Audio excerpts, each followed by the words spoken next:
you have and then go for questions. You know, I've always got remarks. Good to see everybody. I know it's been a while. I think the last time we talked was after we lost to Miami in the tournament.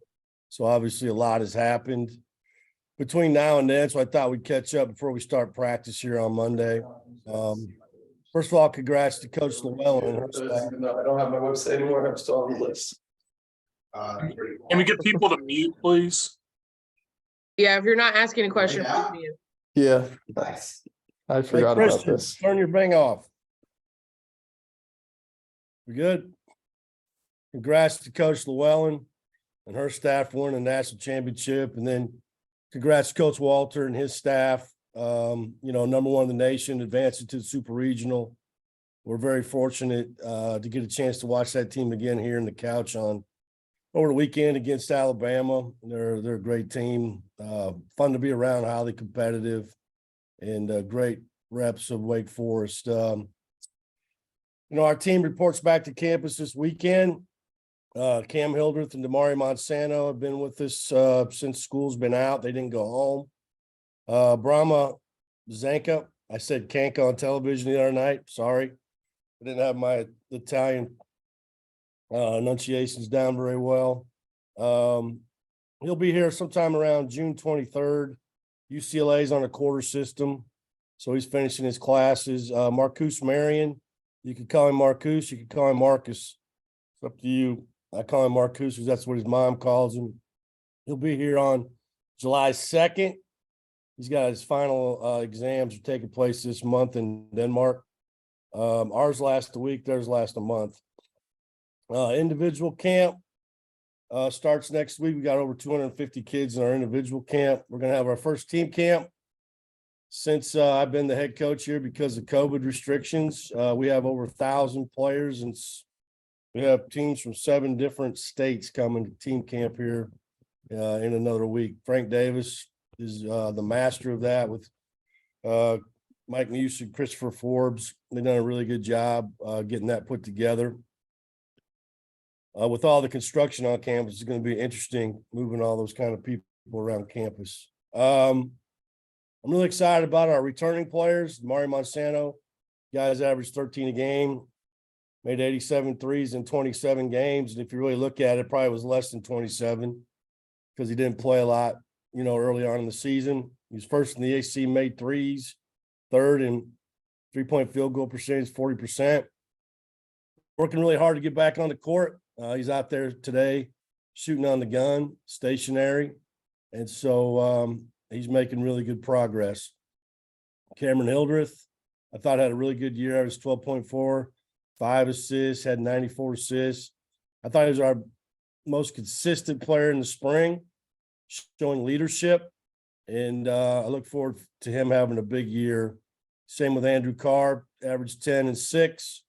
He was all ACC, all academic. He showed his toughness and commitment throughout the year playing injured with his wrist. He also went all the way through spring workouts before he had surgery. He had surgery on our last day. Spring workouts, he's about a week away from being released to play. He weighed, according to him on Saturday, which I believe him, he says he's up to 237. And at the end of the year, last year, he was at 214. And so he's worked really, really hard. Matthew Marsh back, averaging 6 and 4, all ACC, all academic. Shot 88% from the field. Most of you guys couldn't do that in the gym by yourself. Zach Keller really improved his body. He was close to pushing in on 250 when he went home. I'm looking forward to seeing him this weekend. Looking forward for big improvement out of him. And then Jao Atuka came back and started working out 1st of April. We'll get into recruiting. There's 2 kinds of recruiting. There's portal recruiting and there's high school recruiting. And they're not the same. High school recruiting is a little bit more of an in-person live evaluation, relationship-based process that occurs over kind of a extended period of time. High school recruiting sometimes takes months, could take years to accumulate. There's always exceptions to the rule. Portal recruiting is like speed dating, which I never did. We start with a detailed list of transfers who we think will go in the portal, who we've heard, maybe, and who are actually in the portal.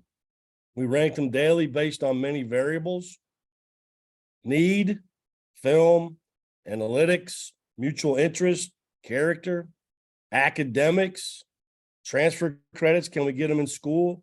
Can we get them even close to being eligible based on how many credits we don't take normally? And then personal relationships. I think due to the speed and unpredictability of each recruitment, an individual recruitment can accelerate and it can end in a short amount of time. We meet every day on this changing list. In my opinion, fans look at the transfer portal like I once looked at the old Sears Christmas catalog. Anybody ever get the Sears Christmas catalog? Yeah, I wanted everything I saw, knowing darn well I had to make a list and narrow it down before I could speak to the big man. I had to prioritize what I wanted. Do I want a football or do I want a Red Ryder BB gun? I wanted a Red Ryder BB gun. And so you go after the best you can get, right? Did I always get what I wanted? No, but most of the time I got pretty close. Do we always get our top recruits in the portal? No, but we get pretty darn close. It's a tricky landscape to navigate. There are players in the portal who are focused on finding the right fit, the right style of play, and the right relationship. There are players in the portal who are focused on solely getting the most NIL they can get. And there are players in the portal who are wanting to be re-recruited so they can take as many visits as possible, go on vacation. In my opinion, players in the portal have already experienced the recruiting process and chose the program they are leaving for a variety of right or wrong reasons. They can ill afford to make another wrong choice. So in my mind, they should be most focused on the opportunity to play, the style of play, and track record of development they're choosing. They should not be focused on the attention they receive on Twitter for announcing all their alleged offers, the number of visits they can take, or the most money they can make. NIL is not retirement money. In my opinion, when you bring a portal recruit on campus for an official visit, you got to be willing to take his commitment.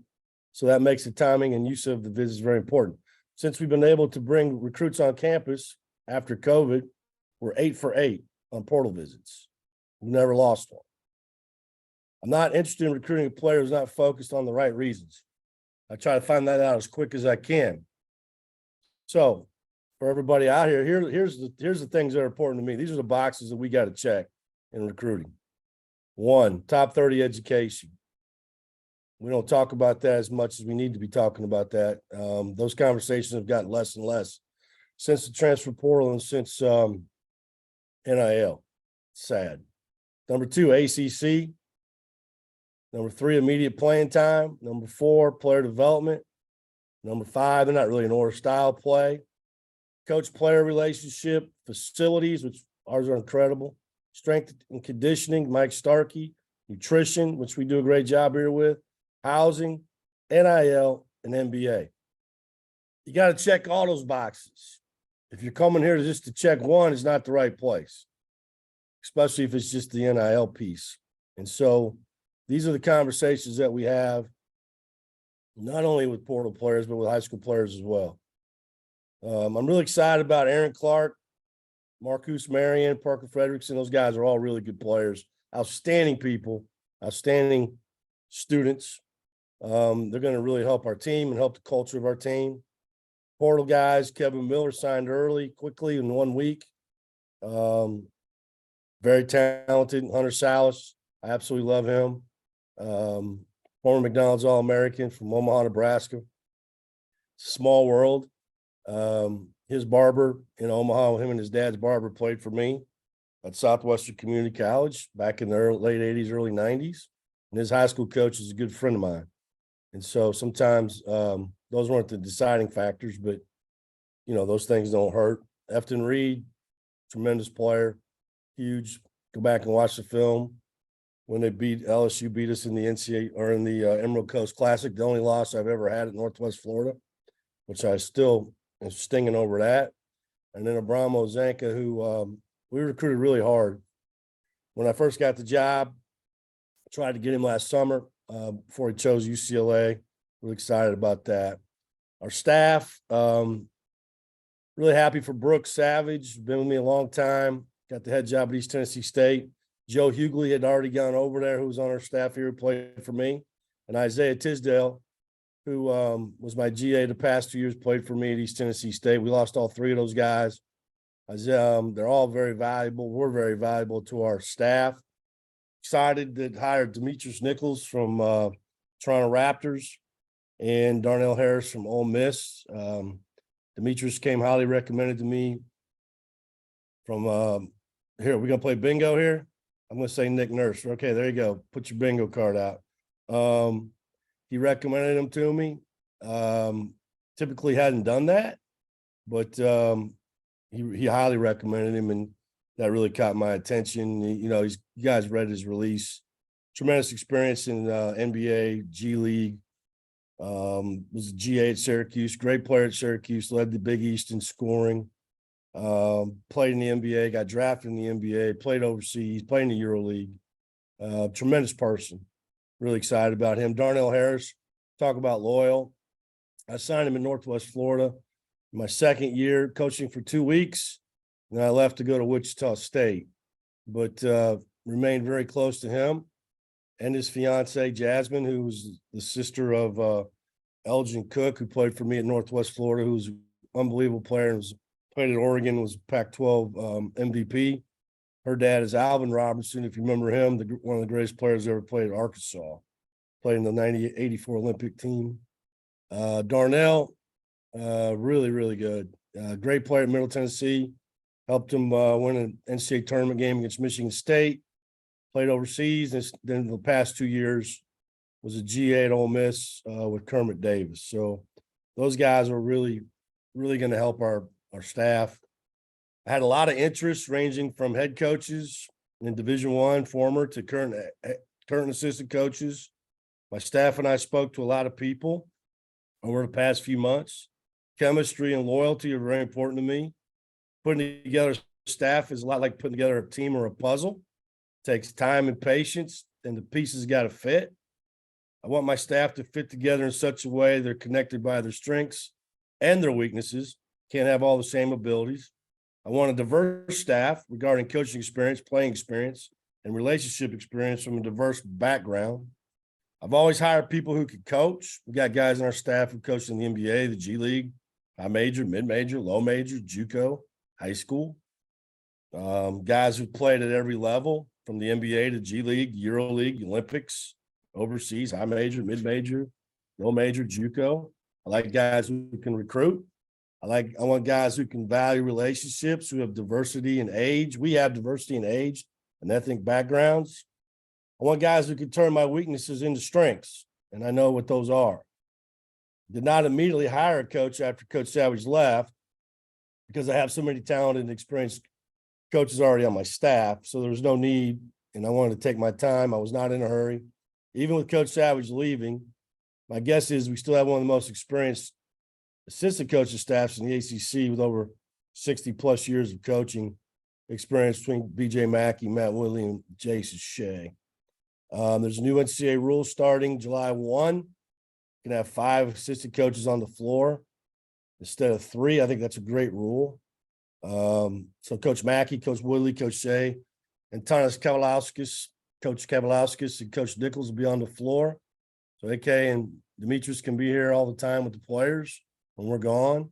And Mackey, Woodley, and Shea will be off campus with me recruiting. The schedule's done, except for the ACC SEC Challenge game. We obviously have a home game against Rutgers and a away game at Georgia. We got the ACC SEC Challenge. We're in the Charleston Classic, Houston, St. John's, Utah, LSU, Dayton, Towson, NC State. I have the ACC schedule. I just don't have the dates. We do play Duke, NC State, Virginia, Virginia Tech, Georgia Tech, and Pitt twice. Like I said, team practice starts June 12th for 8 weeks to August 4th. There's also 3 recruiting periods in June, 2 high school, and then 1 at the MBPA camp in Orlando. There's unofficial visits in June, 24, 25, 26. There's 3 recruiting periods in July, 2 AAU, and then 1 NCAA Academy in Memphis. August 5th to the 12th, I'm going to Kuwait to participate in Operation Hardwood. I think it's the 20-year anniversary, so I was told, of when they started this during the Iraqi war. I'm pretty sure Skip went at one point. It's an honor for me to go, so I'm going to do that for a week and coach the troops in some games, and then I'm going to do soldiers a sideline at Fort Liberty, I think it's called now, instead of Fort Bragg, 8:25 to 8:26. Do a leadership seminar with the troops down there, and so it's going to be a busy summer. Already has been. I was the whole month of May. There wasn't a week in May I wasn't out of state, and so it's been pretty busy. Last thing I'll just say, we had great fan support in Greensboro. We played on Tuesday, we played on Wednesday, now we played on Thursday. We want to play on Friday and Saturday. And so that's a lot. I've got more here, but it's plenty. So I'll open it up for questions. We'll start with John Dell. Yeah, Steve, by my count, you got 9 guys coming back and 7 newcomers between the transfers and the freshmen. Is this just the way the roster turnover is going to be? I mean, there's no turning back. And what do you think is your best trait when you have to do that? Well, John, I'm not very good at math, but we're going to have 13 guys on scholarship. So I'm not sure we're at 9 and 7. I don't think that's correct. Who do you got for those numbers? I just looked at the roster of 9 that's on the website, and then Lucy said there's 7, but those might be a couple walk-ons and all that. Yeah, that would take off the 3 of Kevin, Owen, and RJ. Okay. Yeah, those guys are awesome. So your question is just what makes you so good at the roster turnover from year to year? We talked about junior college a little bit and stuff, but what maybe is the best thing you got going when you have to do that year after year? I mean, I think I'm not the only one that has to do it anymore. I mean, we all got to do it. There's very few teams that return a lot of players. I think John Shire did an unbelievable job this past spring getting his players to return. And that's great for our league, but I think we're all facing it. I think it comes down to number one thing is relationship. You have to have a real relationship with your players, and you have to work hard at it.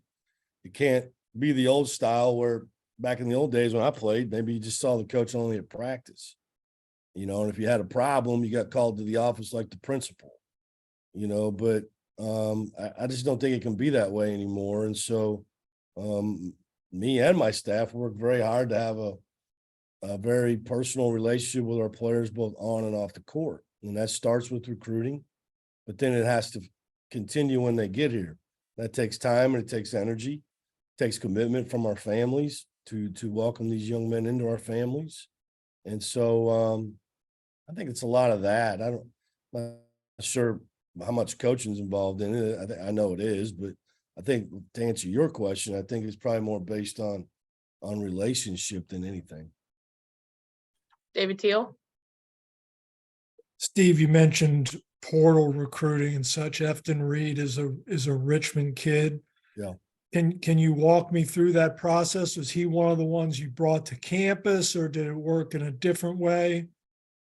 Oh, yeah, David. It's interesting. I flew to Spokane to meet with Hunter Salas and never spoke to Efton.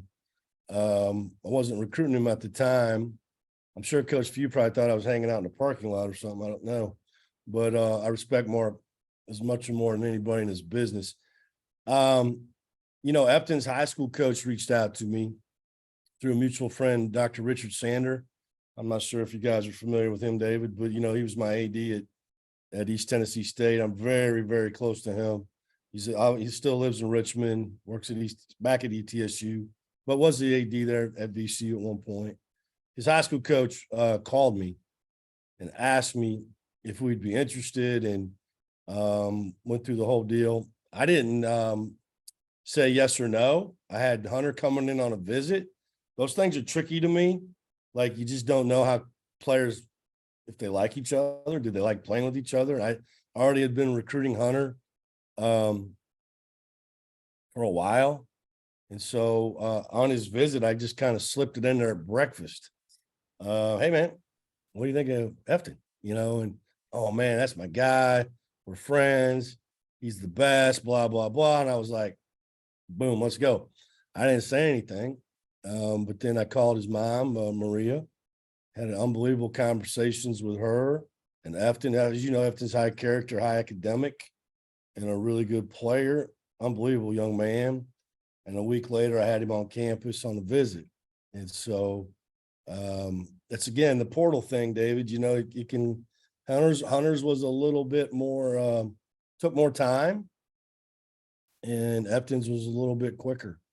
But when those guys have been through the process like that, they get down to brass tacks pretty quick. I like that part of it. So I'm really excited to have, Efton and his family, Maria, his mom and his brother. Those guys, they're really good people. And I'm excited for the future for him. And he is eligible right away? No, we'll have to file a waiver because it's his second transfer, the one-time transfer, automatic. And then either a second time transfer automatic, I guess, would be a grad transfer. Right. She is not. And so there'll be a waiver. That process will start here. It's already started, but it'll pick up as soon as he gets here on campus. We have really talented people working on it. Darren Cadell and Lizzie Babcock, and we've hired outside counsel. Stu Brown, who's a Wake Forest grad, is my friend and my personal attorney. And so, we'll see. Can't ever predict those things. Feel we have a good waiver, but that we'll have to go through the process. The waiver would be to get closer to home? I don't know, David. I'm not going to get into details, but I feel like we have some really good based on what the standard is, and it's new. They changed it in, I think, January, David. But I do the factors involved in the waiver, like a coaching change is not a factor. Not being renewed is not a factor. But there's other things that I feel like we have a really good case for. And then if I could just slide in one more quickly, you mentioned the one vacancy on your schedule is the ACC SEC challenge. Do you like those challenges? And is it kind of refresh? You haven't been in the league for a long time, but for those of us who have, maybe the Big Ten got a little stale. Does the SEC provide a little new blood and energy to the concept? Well, the Big Ten for me was kind of fun because I grew up in it and I hadn't really coached against them much. I've been in the SEC. So for me, it'd be a little bit more familiar territory as far as, relationships with coaches or knowing the teams a little better. I'm sure for the fans it is to see some new blood. At the timing of it, it's always after the MTE in early December. I mean, I don't think it would be bad to put it somewhere in January, February. I probably would be I'm not sure everybody would agree with me on that, but I will tell you that in 2008, in February, we played Memphis when I was at Tennessee, non-conference game on a Saturday on college game day. And at that point, I know this would be hard for Duke and Carolina fans to understand, but it was the highest watched game in the history of ESPN. It was 1-2. We ended up beating them. And it was in February. It had great coverage, and it probably helped, each one of us with our RPI or at that point. Kind of broke up the league a little bit. It's not bad. I mean, I wouldn't be against that, but right now it's in December. And to answer your question, I do think that people it'll probably gain a little bit more interest now that you got some teams coming that you haven't seen in a while. Thanks, man. Yep. Connor? Steve, how did the baseball video come to be? And at what point did you know how successful it was? Well, I was just minding my own business. I'm sitting up there in the old Diamond Suites, just waiting. You gotta understand, guys, I was waiting on this weather change. When I played baseball, if you didn't get struck by lightning, then you kept playing. Okay, they're talking about lightning being away 12 miles. I'm like, dude, I got a picture of a kid pitching on I saw one the other day. He was pitching in St. Helens was erupting behind him. Okay. I grew up in Iowa and Kansas. There might be a tornado whipping out through the pasture there. We're going to play, and depending on who gets struck, maybe we still keep playing. But, I was just kind of minding my own business. And on number 37, I call him 37, assistant coach there, came up and asked me if I'd, do a video to get the fans back. I'm like, well, sure. And so I went downstairs and got with the guys and had a great time. They're unbelievable, man. They got great character. They got great fight, great spirit. They got their own personality. They remind me a lot of the team I played on. They're way more talented. No offense to my teammates. I did have 7 teammates drafted, but they just got great spirit. And I talked to them about that before the video, about how much I don't take anything for granted, this run, enjoy every moment of it. Play every game like it's your last, because it could be. I told them about a text thread that I'm on with all my teammates to this day. Not all of them, but a lot of them. And then, life's short. I lost one a day after I talked to him. One of my teammates died of colon cancer, and so you just don't know, and so it's an incredible time, and they should enjoy it, and our fans should enjoy it, because you just doesn't always happen, and so it just happened. I don't want to be the story. I guess it did get more views than the mask. I don't know. Somebody told me it was over 800,000 views. Is that correct? I was going to ask if you were more fired up for the baseball video than the mask, because I don't know if you're comparing emotions there. Without question, I was more fired up for the baseball. Okay, that wasn't hard. I didn't have to get that going. That was natural. But I appreciated getting the opportunity to, I don't know if it affected anybody coming back or not, but we had some fun doing it. I think you got a shout out from Coach Walter after that game, thanking you for firing them back up and getting them in. Well, I don't think it was me. I think it was, hey, I get to come back and watch Rhett Lauder pitch. You don't have to beg me to do that. Cam, Steve, with guys like Cam, Marsh, Keller, Jow, what are those discussions like with them when you're saying, hey, we're bringing in guys like Boopy and Salas and Hunter Reed and Afton Reed? Like, what is that conversation like, especially in the age of the portal where one wrong misstep and poof, they can be gone? Yeah, I think you have to be really open and honest about recruiting, and that's the nice thing about the spring workouts. You're with them 3 times a week. They're coming in. My guys check in the office every day. Goes back to what John asked me about relationship. So I see them every day, and I'm just very open and honest about what we're looking for and what we need to do to win. And if you want to win, then recruiting is part of it. And you have, not only do they have to be aware of it, but they have to help us. They're the best recruiters, is your players. And so once they get here, and so Andrew and Cam and, Damari, those guys, Zach, they all did a really good job, helping with the recruiting. And so they want to win, and they know we need bodies to do that. And listen, there's going to be competition no matter where you go. There's going to be competition in life. Listen, it works the other way with the recruits. It wasn't great. I mean, I have a lot of good players coming back. And we do. So it wasn't like, some guys just they didn't want to come in here and compete. Some guys just wanted handed to them. I can't tell you how many times I had to explain the roster to the recruits. It was more that way than the other way, to be honest. And it made it even harder because of the players that we have coming back. And so, it's you can't not talk about it. You have to be very open and honest about it. And listen, if you don't want to compete, then you're in the wrong program. Yeah. No, I mean, just kind of following up on that. You're not going to go one by one, but what are your expectations for this group of kids? Like, what do you want these guys to work on when you get them in for the summer? I just want to get to know them, Cam. I need to see them play. I've watched film, obviously, but that doesn't really mean a lot till you get them in the gym and get to see them.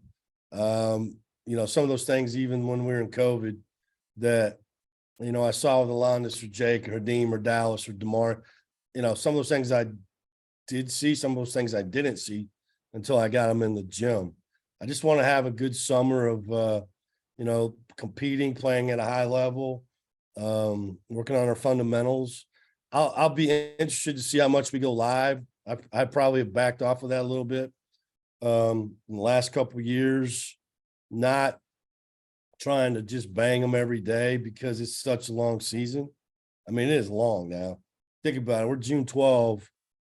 We're getting ready to go to March. It's a lot. And I've talked to a lot of coaches about it. I've talked to a lot of NBA guys about it. And so it'll be a lot of conditioning, fundamentals, shooting. It'll be high intensity. It won't be every day though, just pounding on each other. Christian? Hey, coach. So I remember you talking kind of at the end of last season about just how during the season, it's all about, the focus is just on the greater team but the summer is much more about individual improvement. And then kind of like towards Cam's question, just with all the talent on this roster and all of the guys that seem like they could get playing time this year, has that kind of really created like a sense of positive competition? Are certain guys kind of thriving off of that? Is there anything you could speak to with that? We'll see once they get here, we'll see how some handle it, some don't, and there's always, things you're not really, there's going to be things that happen that we're not even sure is going to happen yet. Somebody will, rise to the top. Somebody will maybe get hurt. Hope not. Somebody won't play as well. Somebody will play well in the summer, then won't play as well in the fall. Vice versa. So it's a long time till October when we scrimmage. And so the best thing to have is competition. The best thing to have is competition, no question, and depth. This is potentially could be my deepest team. Yes. We'll see. It'll play its way out. We'll have individual meetings with them. I have a 16-page analytical report with our observations as well, with our returners that we'll go over when they get here with film. And so they've always got great feedback to see where they're at and where they got to go. Essex? Coach, on the topic of fan support, it's been growing and growing every year since you've been at Wake Forest. How critical is that fan support, continuing to grow, and just for the fans, ensuring that there's the maximum in the Joel as possible this coming season? Oh, it's huge. And I've said it from day one, and I'm very appreciative of every person that ever comes to the games, because you have choices in life, right? You could choose to do something else. You could choose to stay home, watch it on television. You could watch it on your computer. You could watch something else. There's a lot of competition for the dollar. And so I can't tell you how many people come up to me and I appreciate it, tell me how much they enjoy watching our team play, how much they enjoy watching them compete, have fun playing, share the ball, all the things that are really important to me. And that tells me that we're getting accomplished what we need to get accomplished as far as, excitement to watch our team play. Again, I would encourage people to understand that, I know it's important who we play, but come to watch us play, and we've got some really good players. We've got some really good kids on the team, and so it's the most important thing when it comes to winning, in my opinion, is having a home court advantage, and making it an impossible place to play. And we've done a really good job of that the past couple of years, and we just got to continue to build on it. And but I'm really excited and pleased about our fans, and we're getting back to where it needs to be. Bless? Hey, good morning, Coach. you mentioned Damari's progression so far. You already mentioned that earlier. Just how well is he coming together in terms of his rehab? And are you expecting him to be able to make his presence known early in the season? Well, according to Dr. Damari Monsanto, I didn't realize he'd already became a doctor. He says he's 2 months ahead of schedule, which according to the real medical people, that's not the case. I think he's doing really well. I'm not a doctor, but I watch him. I go down and watch him work out in the water on the zero gravity treadmill. He's out in the gym shooting. He's moving around. You know, it's a process. But yeah, I do expect him to play in November right away. I do. You know, I hope that's what I want, and that's where it's headed. But you know, we'll see. We can't have any setbacks, you know, but he's very attentive to his rehab, which is really tough, man. He's had 2 of those. He's had the Achilles, now he's had that, but he's shown great discipline. He didn't go home after finals, stayed here, came to rehab every day. So he continues to work and rehabilitate his knee. I really feel like, you know, he'll be ready to roll, you know, in October, you know, early November. We'll see, you know, and you know, Boopy Miller or Kevin Miller, he's fine. You know, he's going 1,000 miles an hour. So he got hurt at the beginning of last year, but he's past all that. And so, you know, Andrew's wrist should be a lot better, you know, at the end as we go through the summer, because he had the surgery. You know, and then we'll see how Zhao's knee reacts, you know, when we start pounding up and down the court. Eddie? Hey, Coach, back to the baseball video. Can we expect another one this weekend, or are you going to be at the Supers as well? Well, I'll be there. I'd prefer not to do a video. I'd prefer not to get a 12-mile lightning delay. You know, I think I'm a little overexposed in that area. And so, you know, well, I think I've done my damage. Even though I will tell you, whatever they ask me to do, I'll do though, because I'm a team player, and I really like those guys, and I like their staff, and you know, Tom's one of the best human beings I've ever met, and so I'm here for them, but I don't really think they need me. I think they got it covered. John Dell? How good was your fastball back in the day? Just curious. Pretty sure you couldn't have hit it, John. Never seen you play. I did see some pictures of you in some tighty shorts there playing. Where are you playing? Averett University, baby, Division III. That was my first Division I win, by the way, by about 100. I threw 87, 88, not 95, 97. Had a really good movement. My ball, I had a pretty live fastball, kind of a okay slider. I didn't ever have a curve. I dropped down through some sidearm, which is really effective, and changeup is okay. But I don't have 4 major league pitches like Rhett Lauder. That was one of the things that blew my mind when I was giving my expert color commentary at the Virginia Tech game a couple weeks ago with Stan and Larry up there. It really blew my mind. He threw an 87-mile-an-hour slider. I think he threw a changeup. I don't know what else. He threw another pitch. And then he blew a 96-mile-an-hour fastball in there, and I was like, that's just not fair. And he throws, you know, from right here. And so, yeah, I'm not on that level. I probably could have been one of those guys that comes in, you know, when you're up 15 and 15-2, got to finish it out, throw some strikes. I could do that for these guys, but not on that level of the 90, mid 90s. Those guys are getting drafted. I got drafted by the Watkins Mud Hens, played summer ball for them. Essex?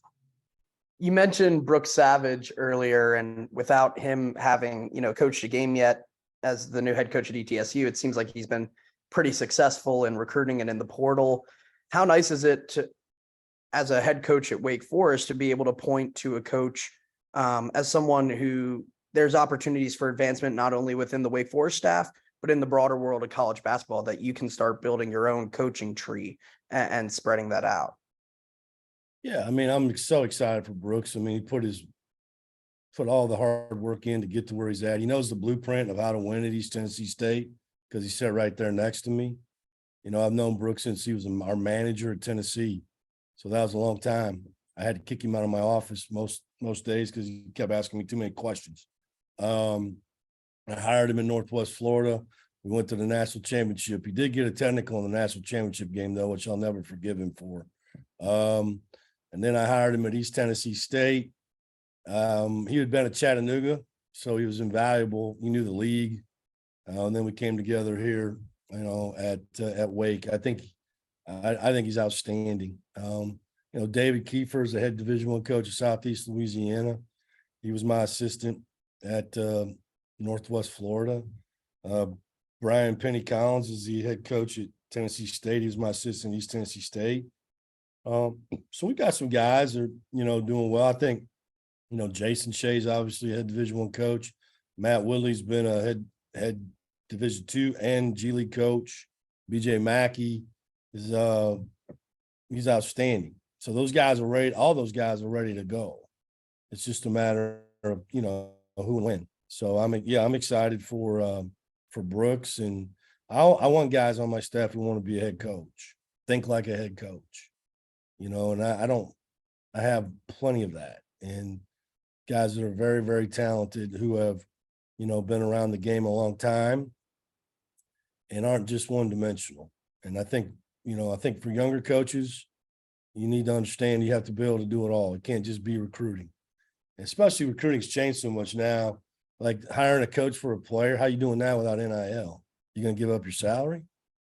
I mean, I just don't see that being that kind of used to be a thing. Sometimes I don't think that's going to be a thing now with NIL. Les? Sorry if you already mentioned this and I just glossed over it. Who will be your new offensive coordinator?